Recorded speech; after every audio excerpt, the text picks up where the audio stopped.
오늘 말씀 지난주에 이어 열왕기하 1장, 오늘은 9절부터 18절 말씀까지 보도록 하겠습니다. 열왕기하 1장 9절부터 18절 말씀까지 제가 가진 성경으로 구약 성경 560페이지 정도 됩니다. 찾으신 줄 알고 저와 여러분이 한 절씩 번갈아 가면서 교독하고 마지막 절 합독하겠습니다. 제가 먼저 봉독합니다.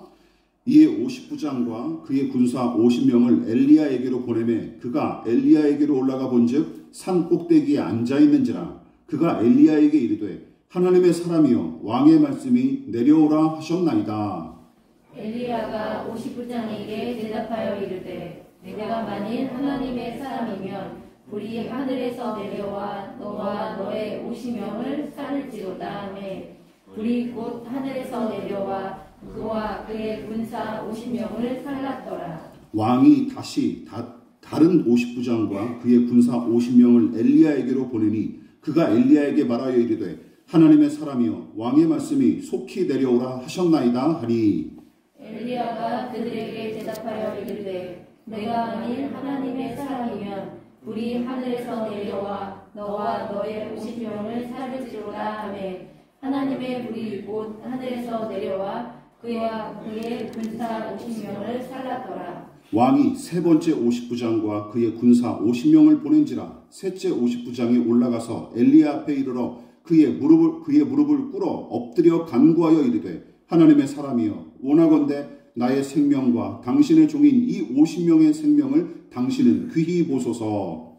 불이 하늘에서 내려와 전번에 50부장들과 그의 군사 50명을 살랐거니와 나의 생명을 당신은 귀히 보소서 하매 여호와의 사자가 엘리야에게 이르되 너는 그를 두려워하지 말고 함께 내려가라 하신지라.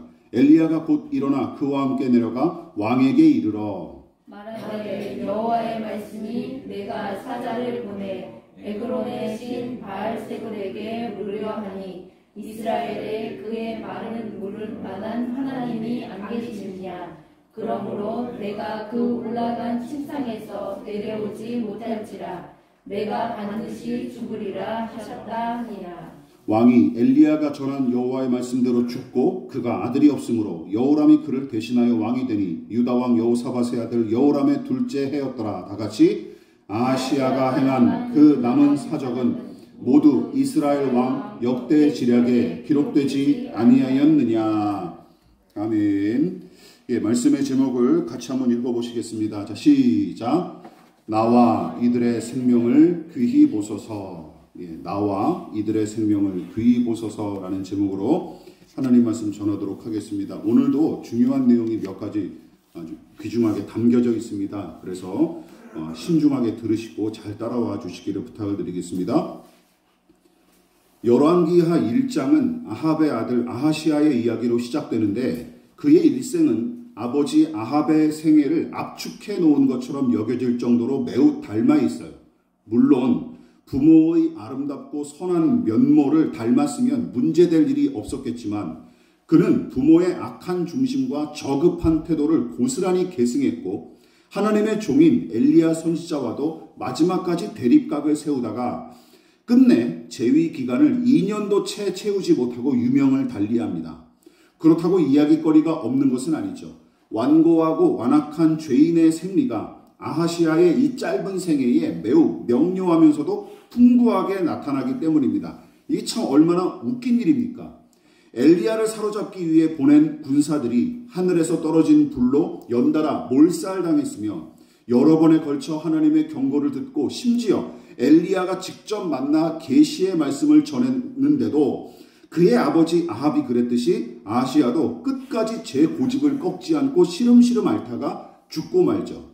그래서 저는 지난 설교에서 이런 내용들을 한번 지적했었습니다. 무엇이죠? 죄인이 아무리 놀라운 기적을 체험하고 또는 성공과 안락을 얻었을지라도 반대로 극심한 고난을 만나 오랫동안 고통당했을지라도 사람의 마음을 아시고 친히 주관하시는 하나님의 감화 없이 인간의 변화와 돌이킴은 불가능합니다.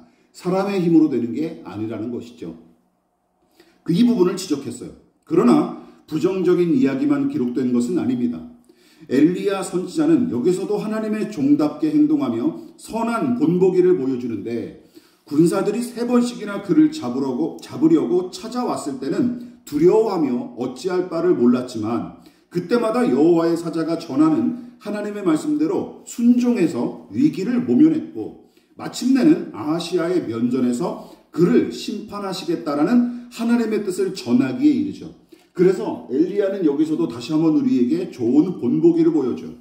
두려워하고 어쩔 줄 몰라 했지만 영원히 살아계시고 만물과 만사를 다스리시는 하나님을 신뢰했기에 용감히 순종했고 그 행위를 통해 자신의 믿음을 분명히 드러내고 확실히 증명했습니다. 그의 행위여 삶으로 증명했다라는 것이죠. 물론 아하시아의 불신앙과 그 바탕 위에 형성된 그의 저급하고 비열한 태도도 하나님께서 분개하시면서 이스라엘에는 하나님이 없느냐고 그를 직접 꾸짖으신 말씀과 함께 제 목숨 부지하기 위해 바알세부부터 찾았던 모습으로 그의 행동으로 넉넉히 증명됐죠. 자, 이처럼 어떤 사람이 내뱉은 말은 물론이고 특정한 시간과 일정한 장소에서 보여주는 일시적인 행동으로 그 내면의 자리매김한 신앙과 인격을 섣부르게 판단하면 안 됩니다.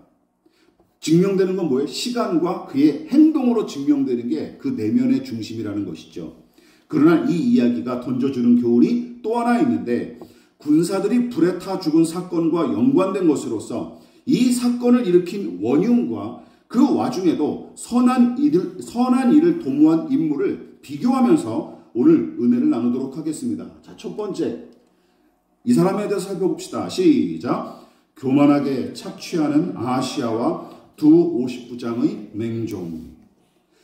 아등바등 살아갈 필요가 없고 별다른 문제 없이 늘 넉넉하고 평온하게 사는 사람은 대개 교양과 여유를 갖추며 살아가기 마련입니다. 그렇지 않습니까?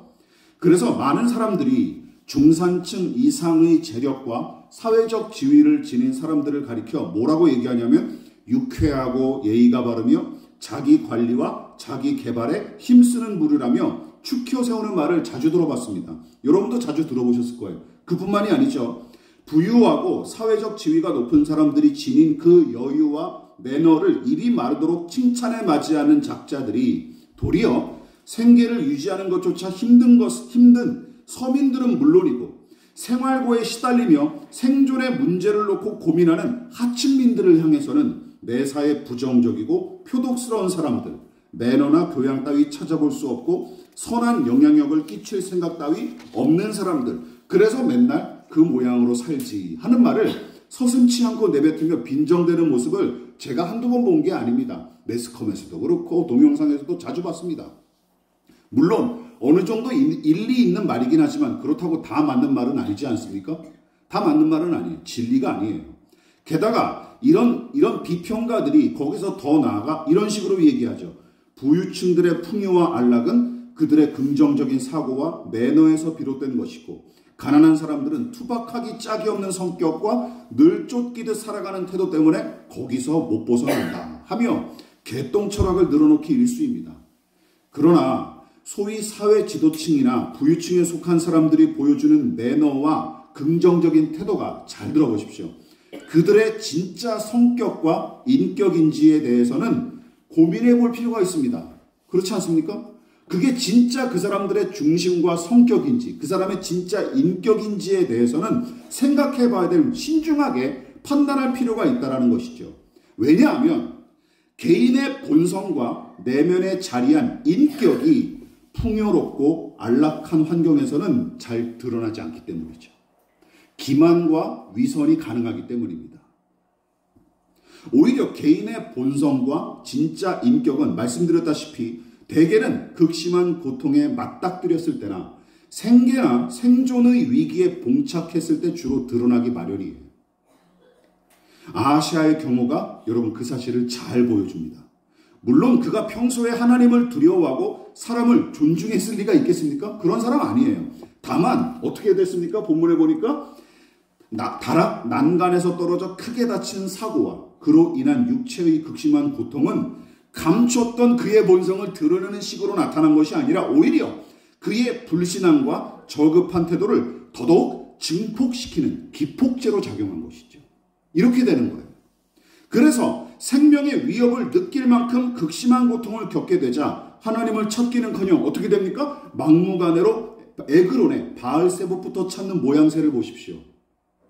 그리고 하나님을 아예 염두에 두지 않았던 불신앙적인 습성이 이 일을 계기로 더욱더 훨씬 더 노골적이면서도 완연하게 드러났을 뿐입니다.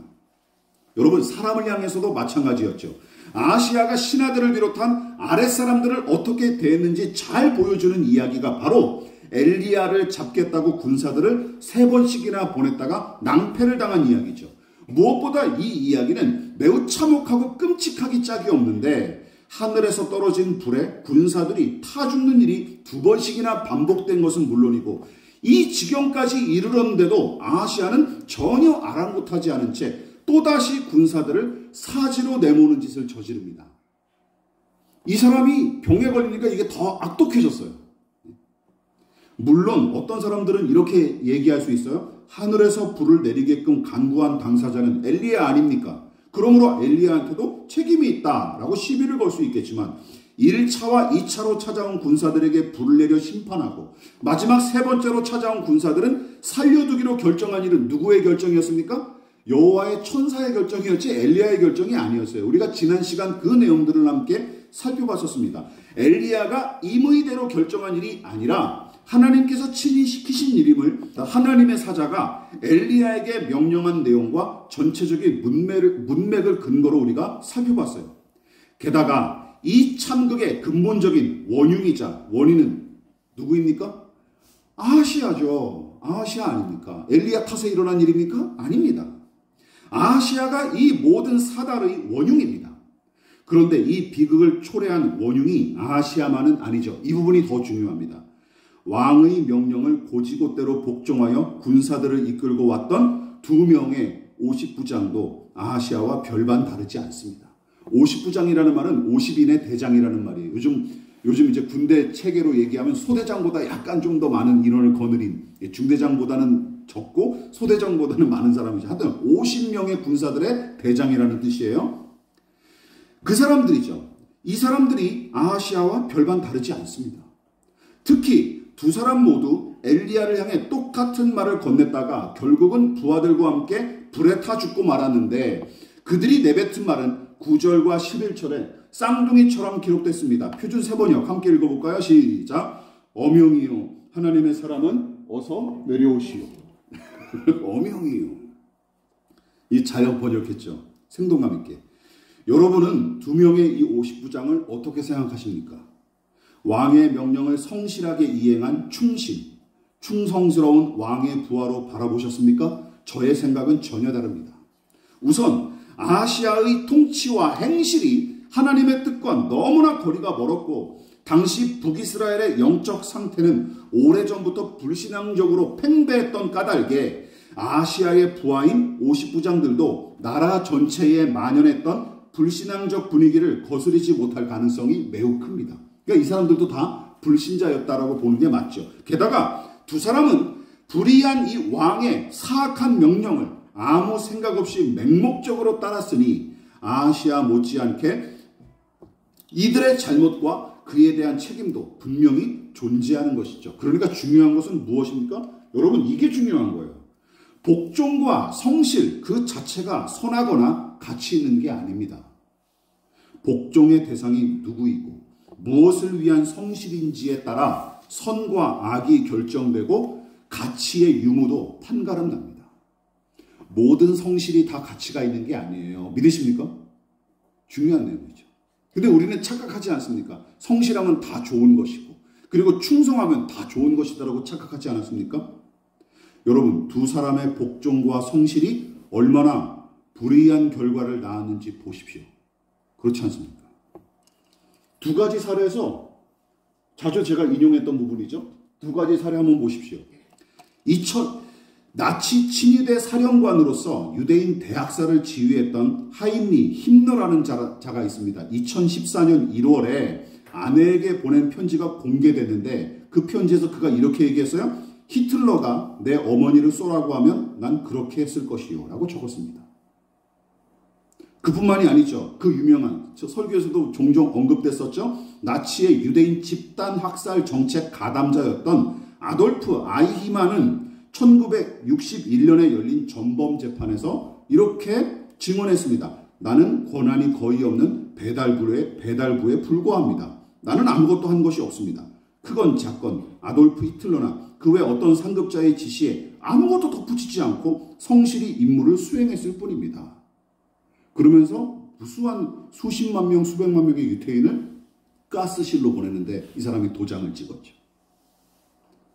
이처럼 아무 생각 없이 맹종만 일삼고 그저 주어진 임무에만 성실했던 자들이 여러분 인류 역사상 가장 참혹한 일로 손꼽히는 대학살의 원흉이자 가담자였던 사실을 주목하십시오. 왕의 명령을 떠받들어 엘리야를 잡으러 온 50부장들과 100명의 군사도 매한가지입니다. 그리고 성경에 이런 사례가 어마어마하게 많이 등장하지 않습니까?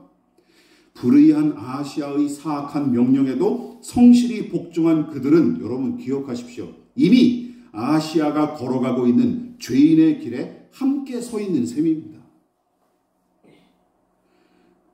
그러나 오만한 자의 자리에 앉아 악인의 꾀를 따르고 죄인의 길을 걷는 자들이 거둘 것은 기억하십시오. 이 생에서 착취와 파괴와 사망과 심판의 열매뿐임을 우리는 명심해야 할 것입니다. 그러나 한 줄기 빛과 같은 사람이 한 사람 등장하죠. 자, 그 사람에 대해서 우리가 두 번째 살펴보겠습니다. 시작. 선을 도모하는 세 번째 50부장의 겸손과 용감한 순종. 이쯤에서 아하시아의 끈질긴 성격, 즉 인내하는 성품에 관해서도 다시금 생각해봐야 마땅합니다. 여러분, 자기 수하의 군사가 참혹하게 몰살당하는 일이 연달아 일어났음에도 불구하고 또다시 군사를 보낸 아하시아의 끈질기과 인내를 우리는 칭찬해야 할까요? 이건 말도 안 되죠. 그러니까 인내도 마찬가지. 아까 성실과 충성에 대해서도 마찬가지지만 인내라는 문제도 마찬가지예요. 무엇을 위한 인내였느냐라는 게 중요한 것이죠. 말도 안 됩니다. 칭찬할 일이 아니에요. 게다가 적잖은 군사가 한꺼번에 죽임당할 게 빤한데도 다시 또 엘리야에게 보낸 일은 아하시아가 사람의 생명에 대한 일말의 존중조차 없을 뿐더러 자신의 안위와 이익을 위해 타인을 얼마든지 착취하는 인간임을 아주 분명하게 보여줍니다. 그야말로 아합과 이세벨의 아들다운 모습이죠. 그렇지 않습니까? 그 부모의 그 자식이죠. 따라서 이렇게까지 사악하고 저급한 인간의 명령에 고지고대로 복종하는 이 50부장들은 긍정적으로 평가할 수 없을 뿐더러 불쌍하게 봐주기도 참 힘듭니다. 그러나 아무리 칠흑같이 어두운 밤중에도 촛불처럼 자신을 불살라 빛을 비추는 사람들은 물론이고 더러운 진흙탕 같은 세상 한복판에서도 아름다운 한 송이 연꽃처럼 피어나 향기를 풍기는 사람들, 비록 전면에 드러나지 않고 소수에 불과할지언정 거짓과 폭력과 전쟁과 죽음이 난무한 인류의 역사에 그나마 사랑과 정의와 평화를 위해 애쓰며 선한 역할을 감당한 보석과 같은 사람들이 늘 존재해 왔습니다. 저는 그런 사람들 때문에 인류의 역사가 명맥을 이어왔다고 확신합니다. 앞서 아하시아의 불의한 명령에 맹목적으로 복종한 50부장들의 이야기는 도대체 선한 것을 하나도 찾아볼 수 없지만 마지막으로 엘리야를 찾아온 이 50부장, 세 번째 50부장의 모습은 이 참혹한 이야기에 그나마 생기를 불어넣습니다. 특히 마지막 50부장과 함께 엘리야를 잡으러 온 군사들은 이 대장 덕택에 목숨을 부지할 수 있었는데 그가 앞서 엘리야를 잡으러 온 대장들과 어떤 점이 달랐습니까? 이런 점이 달랐어요. 열왕기하 1장 13절과 14절 이건 읽어보겠습니다. 자, 시작. 셋째 50부장이 올라가서 엘리야 앞에 이르러 그의 무릎을 꿇어 엎드려 간구하여 이르되 하나님의 사람이여 원하건대 나의 생명과 당신의 종인 이 50명의 생명을 당신은 귀히 보소서. 불이 하늘에서 내려와 전번의 50부장 둘과 그의 군사 50명을 나의 생명을 당신은 귀히 보소서. 여러분, 다시금 이전에 아하시아가 보낸 50부장 두 사람과 그들이 인솔한 군사들의 입장을 한번 생각해 보십시오. 이전에 보냄을 받은 100명의 군사들과 2명의 대장은 악한 왕의 파렴치한 명령을 아무 생각 없이 맹종했다가 심판을 받습니다. 그러나 세 번째로 군사를 인솔해온 이 59장은 잘 들어보십시오. 왕의 명령이 과연 합당한지 의문을 품었을 거예요. 분명히. 이게 맞는 일일까? 라는 의문을 품었던 것이죠. 아무리 왕의 명령을 무조건 충성해야 하는 하급 관리에 불과했지만 이것에 대해서 합당한지 의문을 품었고, 더군다나 생사고락을 함께한 부하들도 어이없이 또다시 몰살당할까봐 염려했던 까닭에 엘리야 앞에 무릎을 꿇었던 것입니다. 이처럼 중요한 내용은 이것이죠. 여러분, 세 번째 59장은 저 스스로 생각했던 거예요. 무엇이 선하고 옳은 것인지 생각했고, 불의한 왕의 명령보다 자신과 부하들의 생명을, 사람의 생명을 더 귀히 여겼던 게 틀림없어요. 이 두 가지. 앞서 등장했던 2명의 59장의 차이가 바로 여기서 나타나는 것입니다. 생각했다라는 것이죠. 그리고 무엇이 더 귀한 것인지 판단했다라는 것이죠. 이처럼 하나님을 섬기고 사랑하는 믿음의 사람들이라면 악한 명령에 대해 이의를 제기하고 거기에 저항해야 마땅합니다. 물론 세 번째 59장이 믿음의 사람이라는 건 아니에요. 그런데 믿음의 사람이 아니면 이거는 우리한테 더 큰 부끄러움을 안겨주는 거예요. 그렇지 않습니까? 믿지 않은 자라도 이 정도는 판단할 수 있었다는 것이죠. 하지만 믿음의 사람은 그 정도로 만족하면 안 됩니다. 우리는 여기서 한 걸음 더 나아가야 돼요. 물론 본문의 아하시아와 같은 사악한 상관이나 불의한 상급자의 부당한 명령에 저항하는 것은 절대 쉬운 일이 아닙니다. 그런데 사악한 성격이 분명히 드러난 사람과 그들의 부당한 명령보다 더 분간하기가 쉽지 않고 또한 저항하기는 더더욱 힘든 것이 있는데, 바로 누구나 선한 것으로 알고 신봉하는 도덕과 사회법은 물론이고 심지어 교회 안에서 성경의 규칙과 명령이 오용되고 남용되는 바람에 개인의 인격과 생명을 해치는 경우죠. 이런 것 더 분별하기가 쉽지 않고 또 순종하기도 쉽지 않습니다. 바리새인들이 예수님을 곤경에 빠뜨리기 위해 안식일의 규정을 빌미로 시비를 걸었던 이야기가 대표적이죠. 마태복음 12장입니다. 자, 같이 한번 읽어볼까요? 시작. 거기에서 떠나 그들의 회당에 들어가시니 한쪽 손 마른 사람이 있는지라 사람들이 예수를 고발하려 하여 물어 이르되 안식일에 병 고치는 것이 옳으니까. 한쪽 손이 마비되어 오그라든 장애인이 회당 한쪽에 있었는데 아마도 이 사람은 정황상 예수님을 괴롭히기 위해 바리새인들이 일부러 섭외한 사람 같습니다. 일부러 곤경에 빠뜨리기 위해서. 안식일에 관한 율법의 규정은 분명합니다. 안식일에 관한 규정은 무엇입니까? 안식일을 기억하여 거룩하게 지키라 하고 명령하신 내용이었으며, 이 날을 거룩하게 구별하여 지키는 방법으로 제시한 것이 무엇입니까? 일곱째 날은 내 하나님 여호와의 안식일인즉 아무 일도 하지 말라. 노동을 금지하는 내용이죠. 이것이 안식일을 지키는 가장 간단하고 명료한 방법으로 성경이 제시한 거예요. 여러분, 이 말씀을 곧대로 적용한다면 손 마른 사람을 고치는 행위를 하면 안 됩니다. 왜냐하면 그것도 노동이기 때문이죠. 그렇죠. 지금 바리새인들이 그걸 가지고 트집을 잡는 거예요. 그렇다고 예수께서 그를 못 본 채에도 문제입니다. 이 안식일 규정을 기계적으로 지킨다고 해서 그래 그럼 나는 그냥 가만히 있어야지 한다고 해서 이게 제외가 되는 게 아니에요. 그조차도 시비를 걸었을 게 빤하기 때문입니다. 야, 맨날 평소에 네가 뭐 산에 올라서 뭐 서로 원수를 사랑하라, 그리고 이웃들에게 긍휼을 베풀어라, 그렇게 얘기하면서도 지금 눈앞에 보이는 이 가난한 사람도 못 본 채 하는구나. 알았다. 그것도 예수님을 폄하시키는 일이었죠. 그야말로 진퇴양난의 문제를 제시한 셈입니다. 얼마나 사악한 인간들입니까? 한 사람을 곤경에 빠뜨리기 위해서 이렇게 머리를 쓰는 거예요. 웃기지 않습니까? 이런데 머리를 쓰는 사람들이 엘리트지 않습니까? 그 종교인들이었어요. 이런 데다 머리를 쓰는 거예요. 그러나 예수님은 아랑곳하지 않으시고 도리어 그들의 사악한 중심과 맹목적인 신앙을 폭로하시죠. 마태복음 12장 11절 13절 읽어보겠습니다. 시작. 예수께서 이르시되 너희 중에 어떤 사람이 양 한 마리가 있어 안식일에 구덩이에 빠졌으면 끌어내지 않겠느냐. 사람이 양보다 얼마나 더 귀하냐. 그러므로 안식일에 선을 행하는 것이 옳으니라 하시고 이에 그 사람에게 이르시되 손을 내밀라 하시니 그가 내밀매 다른 손과 같이 회복되어 성하더라. 웃기지 말고 나는 고치겠다 얘기하신 것이죠. 안식일의 계명보다 더 중요한 것이 무엇이다? 사람을 살리는 것이 더 중요하다라고 말씀하신 거예요. 요지는 무엇입니까? 예수님은 바리새인들의 이 시비에 대해 안식일 규정을 지킨답시고 구덩이에 빠진 양을 버려두지 않는 것이 인지상정일 텐데 하물며 사람의 생명을 살리고 그의 회복을 돕기 위해 일하는 것이 얼마나 선하고 귀한 일이냐 하고 반문하신 거예요. 그리고 당신이 친히 병든 그의 손을 친히 고쳐주심으로써 안식일의 규정을 기계적으로 지키는 것보다 더 중요한 일은 율법의 정신인 하나님 사랑과 이웃 사랑의 도를 실천하는 것임을 몸소 보여주신 거예요. 믿으십니까?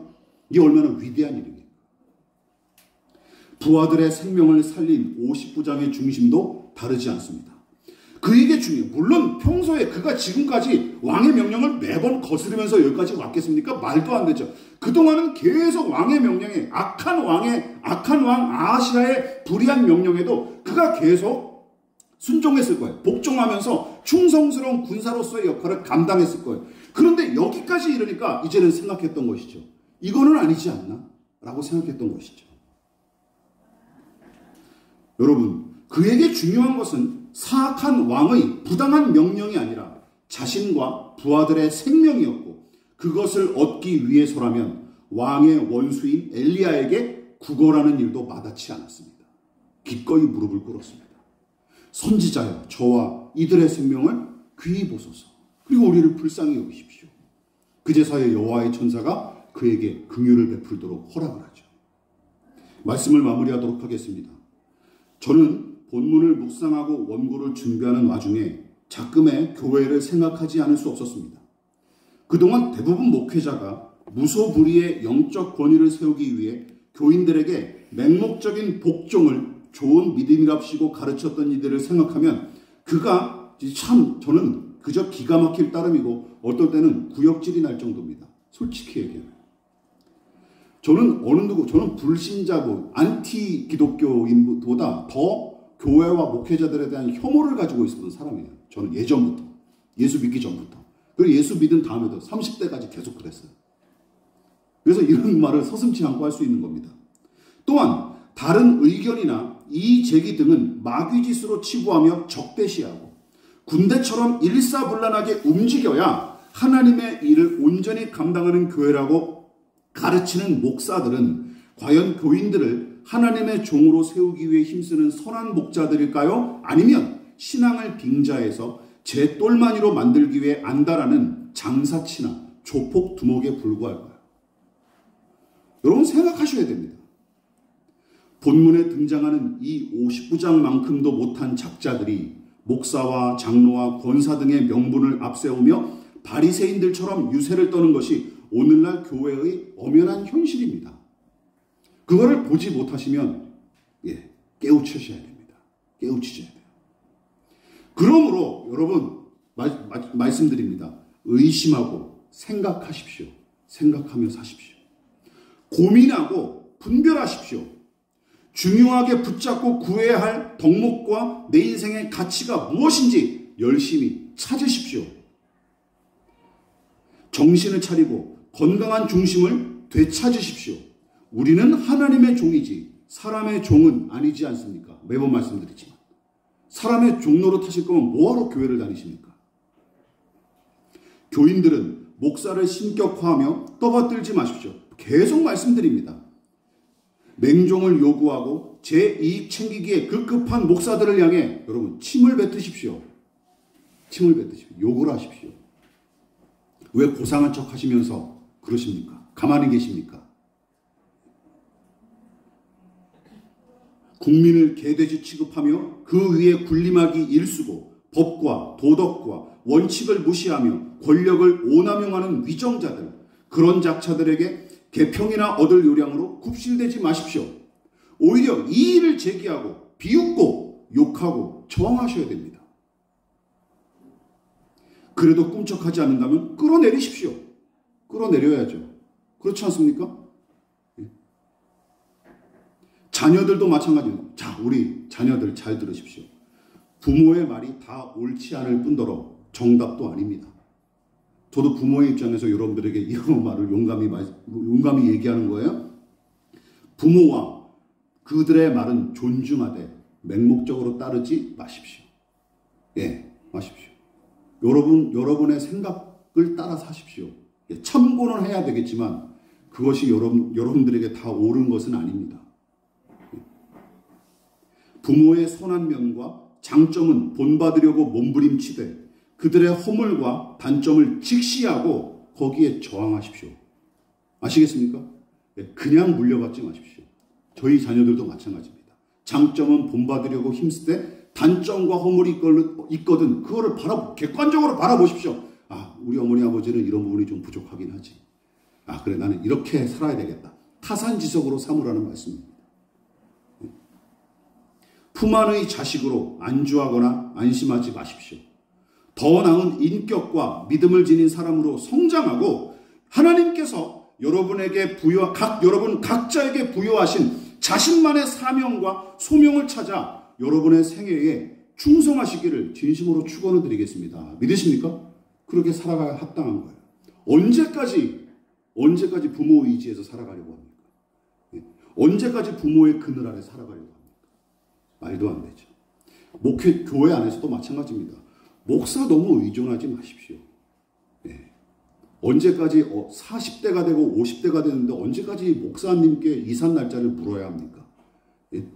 언제까지 목회자에게 애들 이름 줘달라고 해야 됩니까? 여러분은 못 줘요? 아니, 물론 예의상 존중하는 마음으로 그걸 할 수는 있겠지만 목회자가 여러분들의 가정을 좌지우지하지 않게 하십시오. 그렇지 않습니까? 이게 무슨 가스라이팅도 이런 가스라이팅이 세상에 어디 있습니까? 다시 한번 말씀드렸지만 교회에서든 가정에서든 아니면 이 사회에서든 우리가 생각해야 됩니다. 이것이 올바른가? 우리 스스로 생각하고 판단할 수 있는 데까지 나아가야 합니다. 성경은 그것을 가리켜서 장성한 믿음의 분량이라고 얘기했습니다. 단단한 식물을 먹는 데까지 나아가는 저와 여러분 되시기를 진심으로 부탁을 드리겠습니다. 기도하겠습니다. 지금은 우리를 위하여 십자가에 몸버려 피 흘려 돌아가신 예수 그리스도의 한량없으신 은혜와 하나님 아버지의 지극하신 사랑하심과 성령 하나님의 영원한 사귐이 오늘 이 시간 무엇이 더 선하고 옳은 것인지 무엇이 하나님의 뜻에 부합한 것인지 생각하고 고민하며 또한 그것을 분별하여 살기 위하여 겸손히 머리 숙인 사랑하는 성도들의 머리머리 위에 저들의 가정과 직장과 사업장과 학업과 장래 가운데 이 나라의 민족과 한국교회와 저 북녘의 동포들과 세계와 열방 가운데 지금부터 영원히 함께 하시기를 간절히 축원하옵나이다. 아멘.